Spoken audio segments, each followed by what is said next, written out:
So I'm going to show you how to import Salesforce data into Einstein Discovery. And you may or may not be able to follow along. It really just depends on if you have a Salesforce account and as well if you've got some historical data to work with.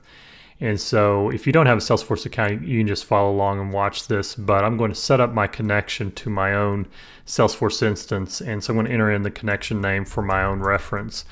And the idea behind this is you enter the connection name so you can refer to it later if you have multiple Salesforce instances. So I'm putting my company name here so I know that it's my own instance. And then the login URL will be login.salesforce.com.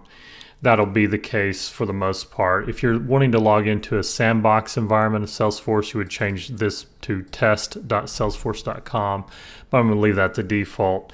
Then for the username, I'm going to blur this out so that you don't have my username to my org. No offense, but I really don't need thousands of people trying to hack into my system. And then for my password, it is password plus security token. And so let me type that in, and then I copied and pasted my security token on the end of my password there. That's a security measure and authentication measure that Salesforce uses, and so you can look into more information on how to log in using password plus security token, but you'll be familiar with that if you're a Salesforce administrator or developer. If you don't have a Salesforce account and just curious how this works, want to see, then just continue onwards and just watch and not worry about following along. So once I click connect, it'll log me into Salesforce and then it saves the connection here. And so we've got the ability to create new Salesforce environments by clicking new connection here. But I've got the one. I'm not going to worry about doing multiple connections right now. We're just going to focus on importing Salesforce data. And so in my own Salesforce org, I actually keep track of reviews of my courses. And then I also have some automation around. If someone leaves me a 3-star or below review, I get an email alert on that so I can follow up and reach out to them and kindly ask them why they think my course stinks. But seriously, sometimes people do accidentally leave like a 0.5-star review, or there's people that genuinely hate what I do. They're the exception rather than the rule, thus I'm still doing these courses. But there's the occasional hater that I try to reach out to and persuade over to the light side rather than the dark side. But I also do genuinely want to know feedback on what I could improve or what the problem is, whether I'm speaking too slowly or too quickly or have too much of a southern accent, etc. So it's impossible to be all things to all people, but I do have a custom object in my own Salesforce instance called review. Now, Salesforce Einstein Discovery automatically tries to discern what are some actionable columns that we want to include in our data set of this data that we're importing. You can click and add additional columns, and these are different fields for these different records in your own Salesforce instance. And then as well, you could reference contact or course name. I'm going to grab the course name so I know what course someone's leaving a review for.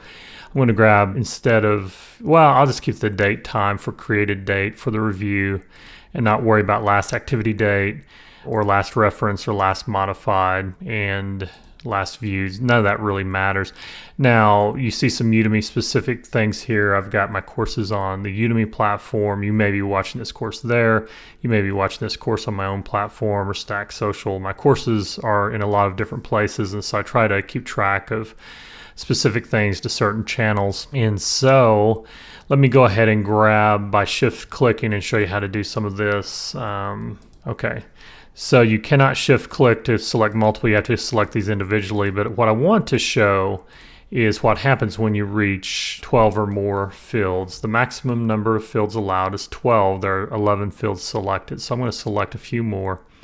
And so now I've exceeded the allowable amount. Now in the full-blown paid version of Einstein Discovery, those limits are expanded greatly. In this free account, Salesforce is limiting us to just 12 or less columns that we can select. And so I'm going to deselect a lot of these. I don't really need to worry about the owner of the review or the record ID. I am interested in the rating, knowing what the score is, but I'm going to remove some of these others that are like specific to a platform. So once you have your columns that you want to select or the fields from your Salesforce data, you click copy data and it creates or imports the data. And so we're importing data from Salesforce into Einstein Discovery. And so we've got our data set now, and it's just named after the object that I pulled in called review. Now, if you want to edit the data set, you can click the down arrow and select edit data set. I'm not going to save the password right now. And now we're getting into some of the area of some improvements, and these are following ways to improve the quality of your data set. And so I wanted to show this as well. Now that we've imported the data, it's saying that the created date column, the date and time are present on the same column, and it's asking what I want to do. This is very powerful data cleanup functionality. Normally you'd have to do this in Excel and mess with removing certain number of characters to the right or to the left, or do some sort of business to clean up your data. But here we can either split the date and hour or just ignore the time and just keep the date. I'm going to split the date and hour here to show you the functionality of that. As well, before I move onwards to some of these other improvements, some of the highlights or the stats around our data set are that we've got 6 columns and 5,675 rows. The general rule of thumb is that the more rows, the better when it comes to data analysis with Einstein Discovery. And I'm really not sure exactly what the limits are that Salesforce has placed on us as far as the minimum or maximum number of rows that are available. Later on in this course, I'll try and do more than 10,000 rows. I was thinking that the minimum for a data set inside of Einstein Discovery in the free version was 10,000 rows, but obviously I've done this with less than 10,000, so I may have misspoke earlier. And so we'll try and do more than 10,000 here later in the course. So I've split the date and time on the created date, and that in essence gives us another column. For the name field, it's saying that every value is less than 1% of the data. And so if there's a data point that you don't have a lot of actionable data with, you can just drop the column. So I'm going to say, okay, rather than doing nothing, I'm going to drop this column. I also probably need to not reveal the names of my students in this particular course, but I do want to leave the comments. Now in the comments column, every value is less than 1% of the data. Most of the reviews that I get do not add comments. The vast majority of reviews just give me so many stars, and I think I average around 4.6 out of 5 stars. But for the most part, 99% or more of those reviews just give me a star rating, and they may give some feedback about, certain things that certain platforms look for when they're asking for a review. But the vast majority do not leave any commentary or feedback for me. And so I don't want to drop that though. I don't want to drop that column. So I'm just going to select do nothing. Then for the username, also I want to drop that because I don't want to show people's names. And so this is a way of anonymizing the data. A lot of times you redact some data when you're doing data analysis so you can spot trends without outing individual people. And so now I'm going to click apply to make these changes to my data set. And so now we're doing the importing of the data, and we've done some of the cleanup of the data as well. And now we're down to 5 columns and the same 5,675 rows.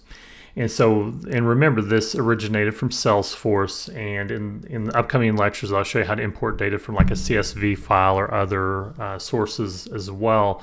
But for now, what we can do is we could do further adjustments to this data set by clicking the trash icon if we wanted to delete one of these, if we wanted to change the type.